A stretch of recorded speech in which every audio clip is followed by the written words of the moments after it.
Hey all, hope all is well. This is another video in the Road to Grandmaster series, and in this one I'm going over my round 4 game from the St. Louis Norm Invitational. Now, if you followed the round 3 video, you know that I lost my 3rd game in a row, and it's really been tough sledding in this event so far. It is a closed event, so every opponent you're playing someone at least about 2,400 FIDE, and there are no easy games. So it's not like in an open tournament where you lose a game and you get paired down. Pretty much everyone is above around my strength or even stronger than me, and so it's a real challenge, and you just kind of have to hang in there and keep your head up and try to keep going, because that's the only thing you can do. So in any case, my opponent in this one was another talented international master by the name of Andrew Hong. He's actually extremely young, I think about 14 or 15, which you wouldn't necessarily guess by looking at him. He's actually quite tall, and I believe he's like 6'2 or 6'3 just from the looks of it. And he seems like he's a little bit older. I was quite flabbergasted when I discovered he was another one of these super young, talented juniors we have in the United States today. Another funny thing about Andrew is that he's actually a huge basketball aficionado, and even at this tournament we would go back and forth about basketball. He has very strong opinions, as most young people do, although I do want to give him some credit because he was calling the Raptors winning the championship way before everyone else. Keep in mind this tournament was played in May. This was still Eastern Conference playoffs, not NBA Finals yet, and again, this guy was like, no, the Raptors are going to win it. Kawhi is the greatest in the world, blah, blah, blah. And he turned out to be right. So special shout out to Andrew Hong for his prophetic abilities. But anyways, let me get into the chess. So I was white in this game, and again, looking to recover in some way, try to get some points on the board and see what happens. So let me get into it. So I'm with knight f3, d5, and then g3. This was not something I'd actually played in quite some time. I used to play knight f3, g3 like 4 or 5 years ago quite religiously, and it was actually the opening system that pretty much secured me the international master title. I was playing at every white game, and the idea was actually just to kind of, at least have the first few moves be kind of very easy and quick to play. I'd be playing knight f3, g3, bishop g2, and castle, and then just get positions where I can just play and use my positional understanding to my advantage instead of playing a ton of theory, because a lot of the lines with knight f3 and g3 tend to be less forcing. And so given my struggles and my first few games, I was just hoping to essentially take a different course in this game, play less theory, and just get a position, if you will.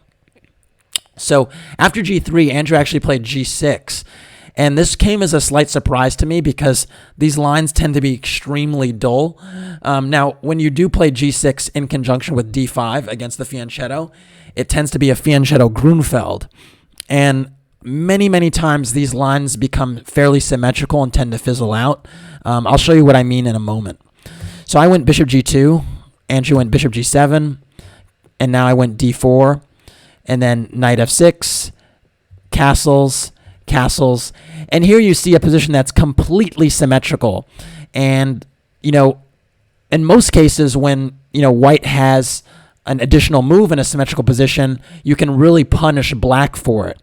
But in a lot of these lines, it's actually not the case, and there have been many, many draws that have come out of the system connected to c4 and c6, not c5 and c6. And the point is, with c6, you reinforce this pawn here on d5, and after this exchange, there have just been many, many forced draws with the cd5 line. I cannot even tell you how many draws I've seen. It's really remarkable. And then the flip side is that there isn't a really easy way to continue to add pressure on the d5 pawn. One thing you might consider is knight c3, but after d takes c4, it's actually quite difficult to recover the c4 pawn. One common trap or trick, is that if you play knight e5, which seems logical, recovering the c4 pawn keeping your central pawn duo together. Knight e5 actually fails to the move knight g4. And the issue is that the knight on e5 is overloaded, and the pawn on d4 that's defending that knight is also overloaded. So after knight takes c4, queen takes d4, it's all of a sudden black that still is a pawn up and has a significant advantage. And so it's actually not easy to continue to put pressure on black center, and I've seen all types of tries. One of the main ones has actually been queen b3. Excuse me, not b3, queen b3. Silly chess base, not making the moves I want. But after queen b3, there have been many games with d takes e4, queen takes e4, and bishop f5, which is quite solid, restraining the e4 break. And there's even been, after queen b3, queen b6 has been played quite a bit. And again, it's just really hard to put more pressure on the center. I've seen games with like knight c3 and rook d8. And from what I could see, black was doing quite fine in these systems. So instead of going for, something that's been played, hundreds of times and, is well analyzed, and I'd figured Andrew had, taken a decent look at it, I decided to take the game in a totally different direction by playing c3. And c3 has been played way less. And essentially the idea is that it's kind of just giving black an opportunity to set the course of the game and actually play a position that's maybe he wouldn't be as familiar with. One thing that c3 does is it kind of primes, it sort of primes myself against the c5 break. So if black goes c5, we have the same trick with colors reversed, right? After d takes e5, knight e4 isn't a possibility because, well, you probably guessed it, knight g5. And again, it's like kind of white that's playing the black pieces here, and you can see the knight is overloaded and the pawn on d5 behind it. So the same trick I showed for black, now white would be able to execute with queen takes d5. Oops, not bishop takes, queen takes. So again, I was just sort of deciding, I'm going to play c3. We're not going to get any forced lines. c5 is not a possibility just yet. And, you'll have to, show me what you're going to do. Andrew thought for a little while and then played a5.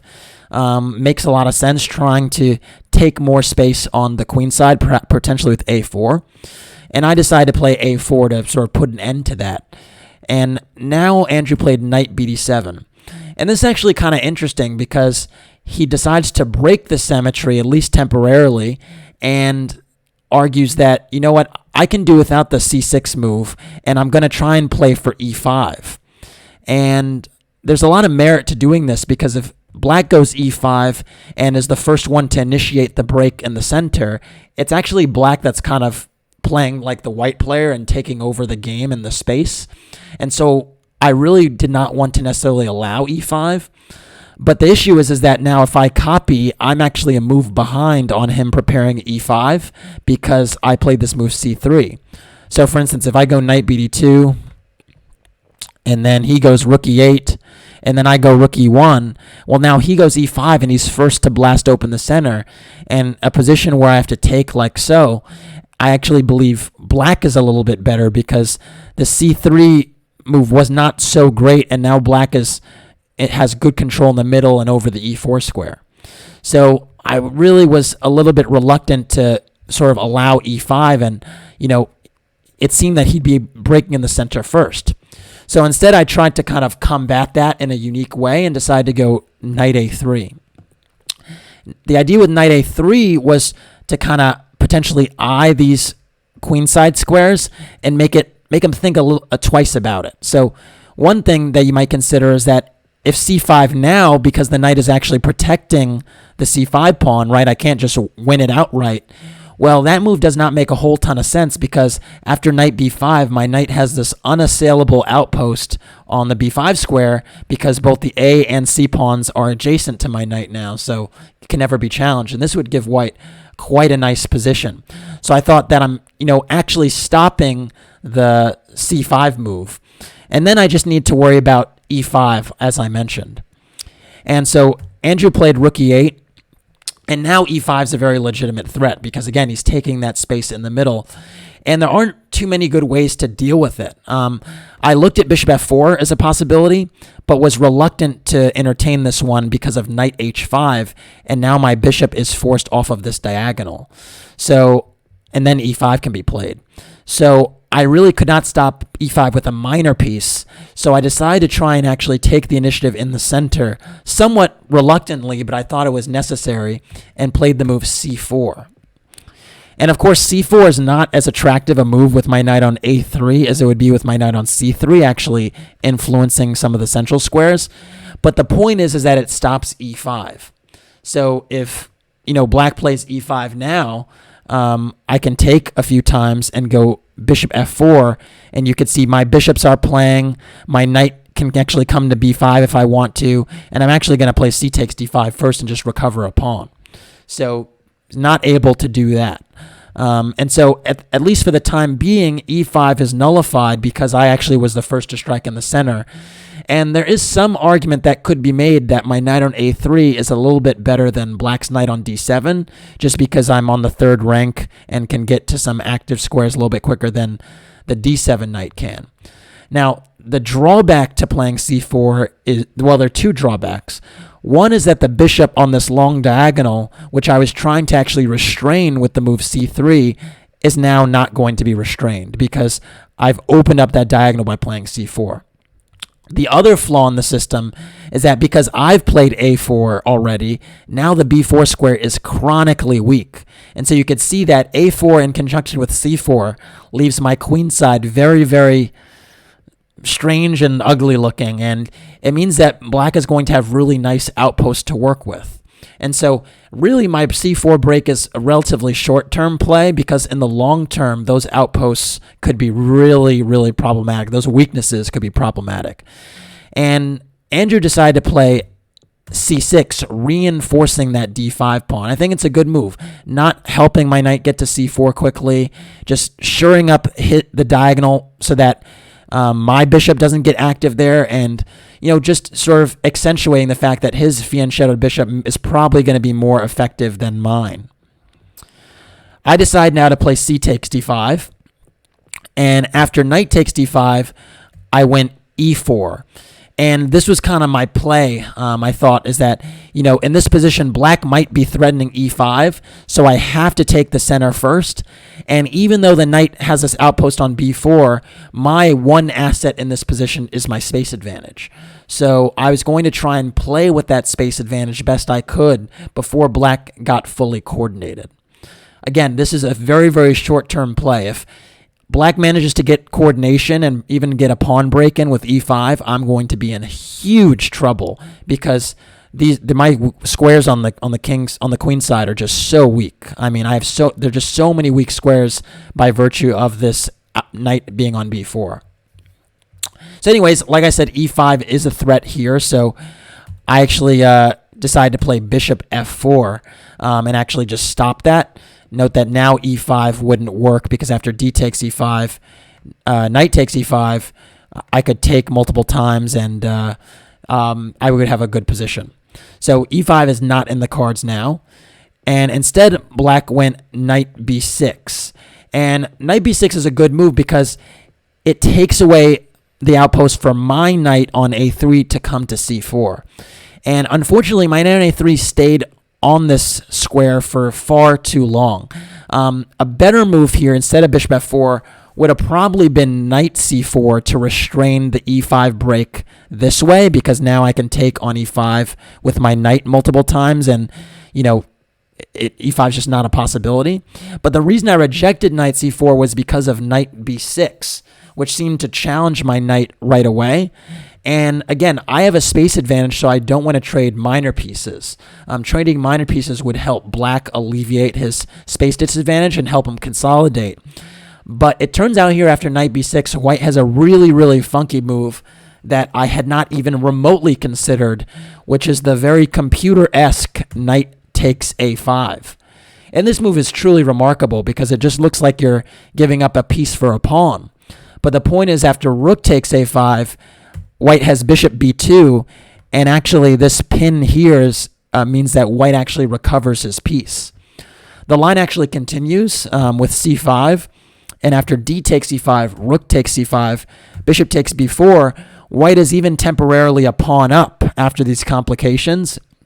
But I believe black has enough play here to hold. After queen trade and then rook c4, this bishop is hanging. The a4 pawn adjacent to it will be hanging. And also the b2 pawn is hanging. So it's hard to imagine that white would actually hold on to his material here, and the game should probably fizzle out. The computer gives, lines that go on for much longer, but I'm not going to bore you guys here. So getting back to the game, I had not seen knight takes e5 at all. It was just not on my radar. And I thought that I would have to take on b6, and this would just help black's queen develop, and, he'd be closer to relieving the congestion in his position. So instead, I left the knight on a3, but it meant that c4 was effectively controlled by the knight on b6. So anyways, after knight b6, I went h3. I think that's a very important move, stopping bishop g4. Typically, you're kind of happy if black gives you the two bishops, but actually after bishop g4 and bishop takes f3, my d4 pawn is just hanging, so I really have to stop that move. So after h3, black played bishop e6. That's the only other square on the diagonal that makes sense to develop to.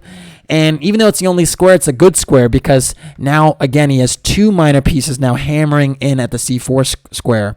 And you can see these weaknesses are becoming a problem. I decided to try and cover up that c4 square by playing b3 because I thought it was super, super critical that a piece didn't get there. But this was a mistake because now my b3 pawn could, not right away, but my b3 pawn could be a target later in the game, and that's a little unfortunate. Instead, I could have played rook e1, and surprisingly, the c4 square is not a huge problem right now because after knight c4, I actually can play rook e2, and this was a move I just missed. I thought that I'd have to take on c4 whenever the knight landed there, but apparently I can just leave it there. And the big point is that if you play knight takes a3, I can actually play b takes a3 and actually dislodge the knight on b4 from this outpost that's been really giving me problems. And so after knight a6, these double pawns actually become more of a strength than a weakness because I kick the knight away and I now have the open b file to get counterplay on. So white would be better in that position like this. So turns out I could have given up the c4 square, but I actually create another weakness to control that square, and that was a poor decision. After b3, queen d7 was played. Reasonable move, hitting the h3 pawn.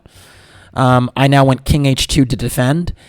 And I felt like black was kind of taking over the game here because black's rooks are already connected. I do have control in the center, but it's very, very precarious looking. And all of black's pieces, with the exception of the knight on b6, are kind of having a say on good outposts. So I thought this was a very, very dangerous situation, and the next few moves would determine how the game would go. So now black played rook a8, and I think the position is critical because there are three attackers on my d4 pawn, right? But I have two defenders, so it appears like this pawn is hanging. But on the flip side, I thought maybe it isn't because this knight on b6 is loose, and I might have this tactic with bishop e3. So I thought, okay, maybe that's not hanging necessarily, and maybe I can hold on to that. But the other problem I was worried about was this move f5 that black could play, trying to break up my pawn duo that's very sensitive, because if for some reason my e-pawn has to move forward or to recapture, then the d5 square becomes extremely juicy for both of these knights on the b file, and in particular the b6 knight. And then black would have amazing pieces, a great blockade on d5, and I thought I would be in some trouble. So I was really not sure how I could deal with this f5 move. It seemed kind of inevitable, but I did think I might have knight g5 to deal with it. And so I thought maybe I can get the two bishops in exchange for the center pawns. I don't know. But I thought the position was critical. I went for the move rook b1, just covering up my b3 pawn and kind of acknowledging / inviting this d4 pawn. I was inviting for him to take on d4. he actually obliged with bishop takes d4, and this is actually a mistake. A better move would have been f5, and it actually turns out my intuition was correct. I now would have the move knight g5, but the lines from here get totally crazy because, as you can see, the d4 pawn is completely hanging. And so it would appear that even though I get the bishop pair, he gets a really valuable central pawn that gives him great compensation, right? Well, it turns out that after f takes e4 first, breaking up my pawns, I have this crazy, crazy, remarkable shot that I would not have seen during the game, but it's pretty much the only move to keep somewhat of an advantage. So why don't you pause the video here and try to figure out white to play and get a slight advantage. All right, hopefully you paused the video and was able to work something out. I doubt it. This is just truly remarkable to me. The move is actually bishop c7. I could not believe my eyes when I saw this move. And the point is that you're skewering the rook and on d8 and the knight on b6. And if queen takes c7, I have knight takes c6 very critically. So it's just an amazing, amazing move. And well, the first question is, well, what if you just ignore that bishop? What if you play bishop takes d4, right? Now you have two pawns. You broke up the pawn duo in the center for the exchange. You seem to have great pieces, active pieces, and it seems like black is in the driver's seat. Well, another amazing move here, not recapturing the exchange right away, but instead going knight c2, trying to get rid of this ugly knight on a3 that hasn't been doing anything at the right moment. And after knight takes d2, not taking the knight right away. Again, this is real computer stuff. Bishop takes d8 first. And now the line continues. Rook takes d8, knight e6, queen e6, queen c2, and e3 to break up my pawns here because I might have some weak dark squares. So e3 is well timed. And after f takes e3, not recapturing this pawn on e3, what you'd think would be the move, but playing bishop e5. And the point is, now with this e pawn in the way, the e file is not really an asset for my rooks. And after a move like rook d1, yeah, I trade a pair of rooks, but my pawn structure is very difficult, and my bishop on g2 is kind of biting on granite right now. So it actually turns out that black is in pretty decent shape. Just an incredible line, though. I was amazed at this position and just the tactics that flowed from it. And this would be the only move to deal with f5. So I think in hindsight, f5 would have been a much, much stronger move, whether you saw any of the details or not, because white has to walk pretty much a tightrope to get through this position. So instead, Andrew played bishop takes d4, and I was actually really happy about this because after knight takes d4, queen takes d4, and queen takes and rook takes, I had this move bishop e3 planned. And my point is, I've given up a pawn, but I have the two bishops. And more importantly, right now, there's a skewer on black's rook on d4 and knight on b6. So I thought, hey, I'm winning an exchange. This is really great. And black is kind of obliged to play the move he played, rook e d8, covering that rook. Or at least that's the move he played. A better move would have actually been c5, anchoring this rook right away.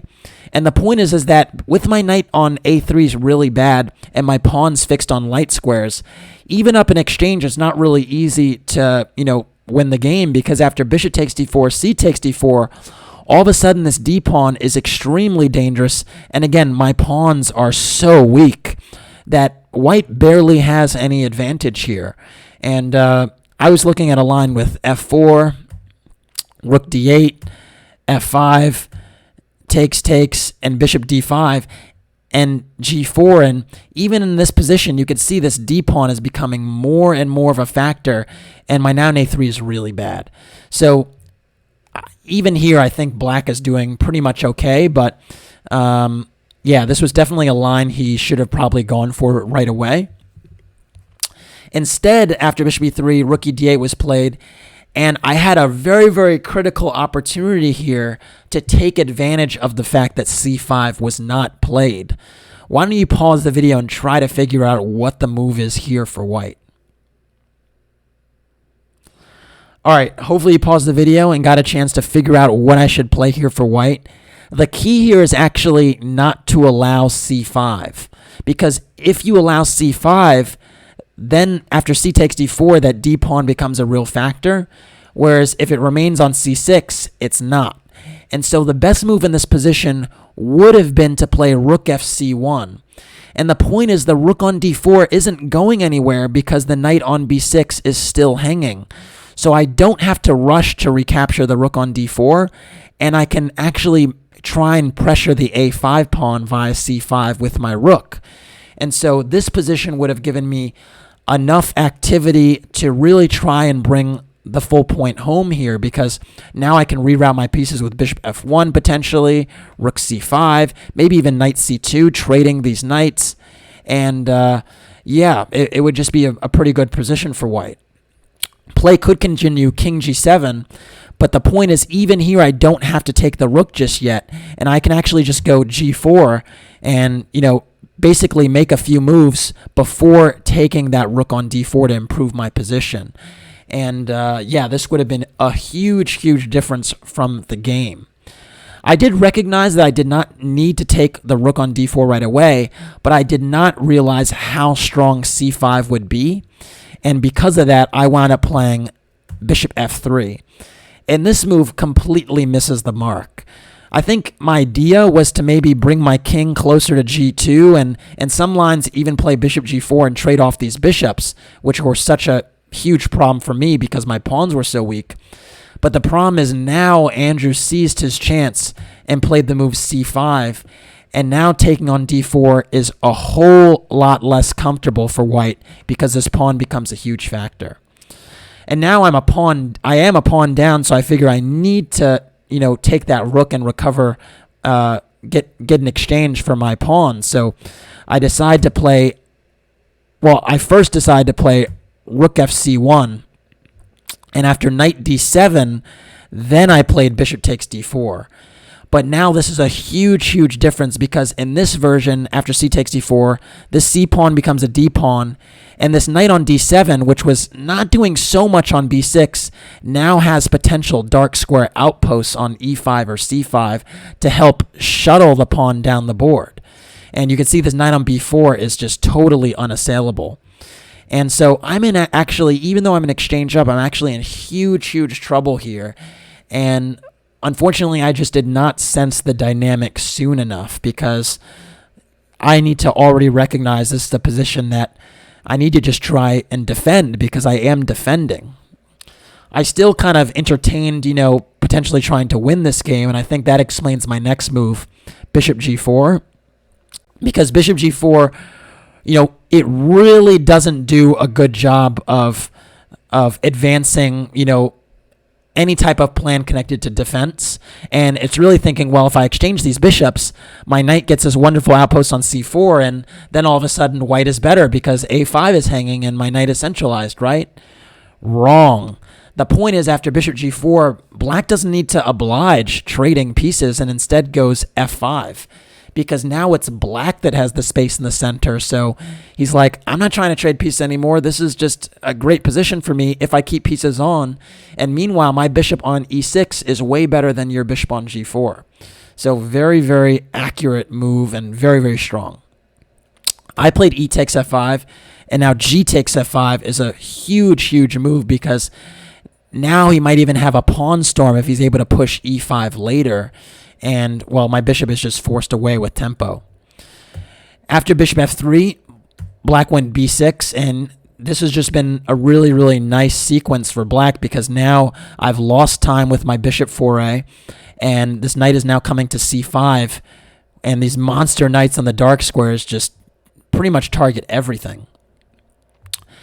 I now have maybe one more chance to try and hold the game from here, and it would be on this move, this particular move. I should have tried to activate my least important piece, or the piece that was doing the least amount of work right now, and it's my knight on a3. And the square is not c4, where it's not actually really doing very much. The square is actually c2. And the point is, after knight c2, I actually trade this knight on b4 that's been a huge problem for quite a long time, and I sort of nullify some of the pressure on my center, or lack thereof. And it's kind of ironic because I talk about how you trade minor pieces to relieve pressure on the center, and even in this endgame, it's actually the case I need to trade pieces to relieve pressure in the center. So kind of funny dynamic. After knight c2, black is still, the one playing for something, because after knight takes c2, rook takes c2, and knight c5, this is actually still very, very dangerous. But now I can continue to liquidate with b4, d3, rook d2, takes, rook d6, and now g4. And you can see now my rooks aren't totally active, but they're more active than they were before, and I am trading more and more pawns, which kind of eases my defensive task. So anyways, that did not happen. Instead, I decided to try and activate, but this was very, very poor decision, and I went rook c7.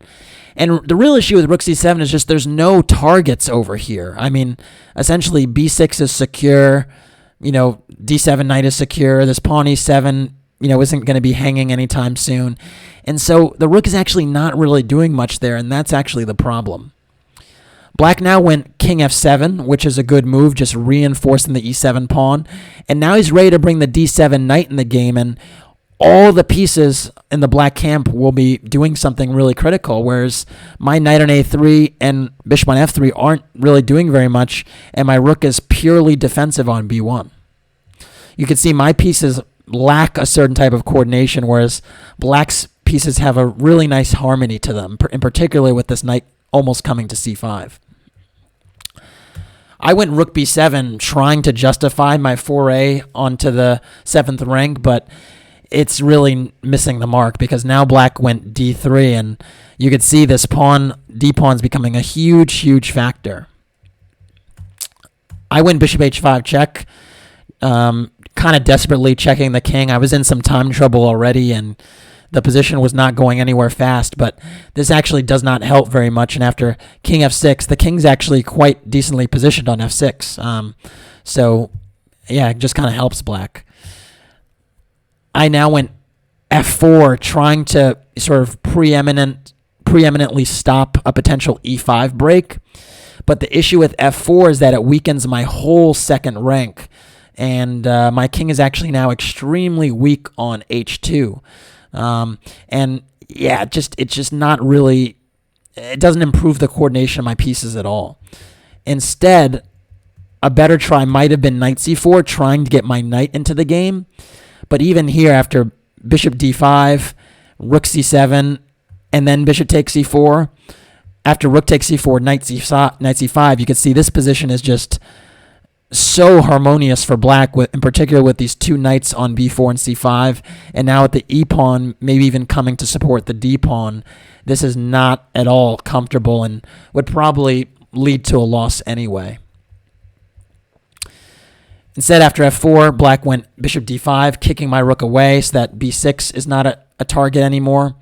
And I had to go rook c7 back, and you can see I've just been shuffling with my pieces. I went bishop f3, bishop g4, then bishop h5, and now rook c7 to b7 to c7 back, lacking a plan. That much is clear. After rook c7, black now went knight c5, and just look at all these pieces. They're so harmoniously developed. It's no wonder that black has a winning position here. I went bishop d1 now, just trying to blockade the pawn, but again, not really a pretty move to make.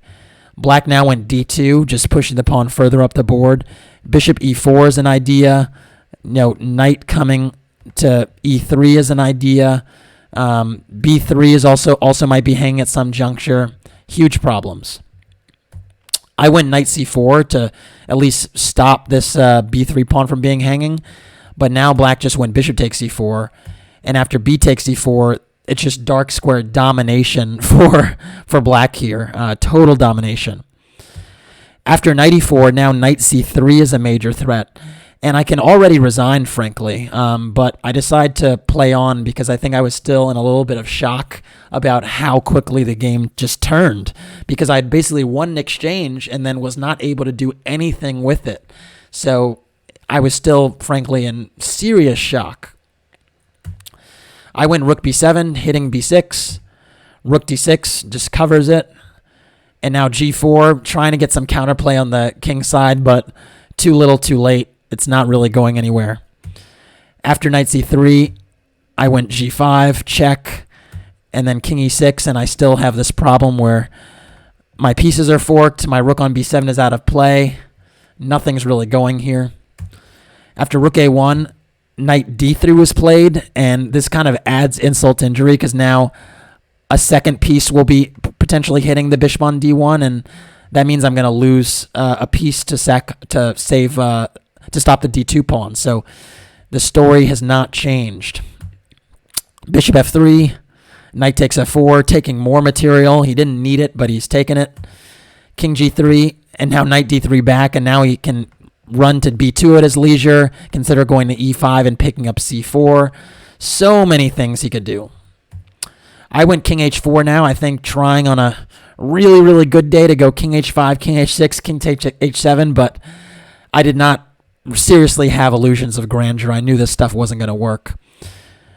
Black went knight e1, which is a funny-looking move, which threatens this bishop on f3. So, and I wanted to keep this bishop on the diagonal, so I decided to play bishop h5, but not a nice-looking position at all.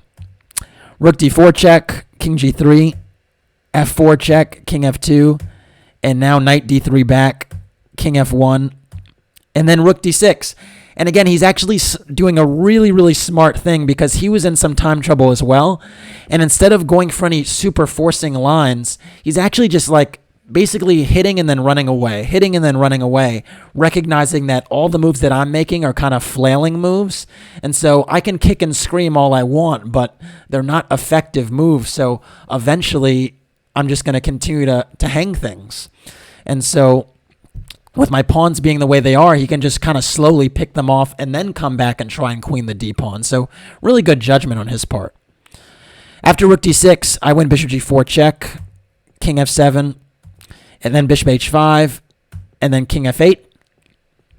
And now rook a3, which, well, it attacks the knight, but now black went knight e4. He even could have considered d1 queen, but he decided to keep these knights on the board. Why not? And I went bishop g4, knight g3 check. Really funny. My knight can't come towards the center and support and try and get at the d pawn. It has to move the other way. And after king g2, knight c1, and now d1 is a threat. He's really dancing with these knights. Also, knight ce2 is a threat, blocking off my bishop from the e2 square so he can go d1 queen. So I played bishop d1 just so my bishop isn't blocked out after knight e2. But now knight f5, and now this knight is coming to e3 with huge threats. I went king f3, knight e3, and then I gave him an exchange. But this doesn't change the story very much at all. I am only down a pawn now, but this issue is this d2 pawn is too strong, and my rook on b7 is really out of the game, so it's hard to even try to contest the d2 pawn right now. After knight a2, knight c3 is a serious threat, just trying to take on d1 and queen the pawn, so I actually went c5, which was kind of the only move to keep the game going to activate my rook again. But after b takes c5, now he's 2 pawns up, and he's having 2 connected passed pawns. That's not going to really do the trick for me. So after rook b3, I stopped this knight from activating on c3 very quickly, but instead he just goes c4 and continues to push this pawn. I now went rook a3, and then knight b4 is played, and I have managed to blockade these pawns somehow. But again, I'm just kind of, I'm only fighting the inevitable. This is, should have been a quicker death. Now it's just a slow death. I went king e2 just to stop rook d3 check ideas. And then rook d4 is played. Good move. Just protecting everything. This is the type of thing you want to do in time trouble. Just protect all of the pieces you have. And it also stops h4 in some lines, because one idea I did have was maybe to try and push my kingside pawn majority, if you could call it that. After rook d4, I went rook f3 check, king g7, and then rook f5, trying to get at the a5 pawn. But now black went c3. And now c2 is actually coming and is a huge, huge threat, because if I go rook c5, he can actually still push c2. Point being that after c2 and a subsequent capture on c2 with my bishop, he has d1 queen at the end, which just wins the game. So actually, after c3, instead of even playing rook c5, I finally resigned here. Probably 15 to 20 moves too late, but I thought, okay, I'll try to test him in his time trouble and make something happen. But Andrew was too good today to, fall for any of that nonsense. Anyways, it was a really tough game to lose. This meant I was 0 out of 4, so I've lost all my games from 4 rounds. And at this moment, I'm just totally tilted. Now, tilt is kind of a poker expression for the most part. It means like when you kind of are in a hand or two that, haven't really gone your way, and you keep trying to like will something into existence to go your way. And this typically leads itself to very uncharacteristic play. And given the fact that I was already tilted, I was really trying to get on the board and to change the outcome, and maybe I wasn't playing as normally as I normally would. But yeah, like I said, these are really good players, so they're going to be tough games, and it is what it is. I was struggling here, so got to keep fighting. Anyways, that's it for this one. Thanks for watching. Please like and or subscribe to the channel. And if you want to support the Road to Grandmaster journey, please consider doing so by making a donation through the PayPal link in the description below. Thanks. Take care.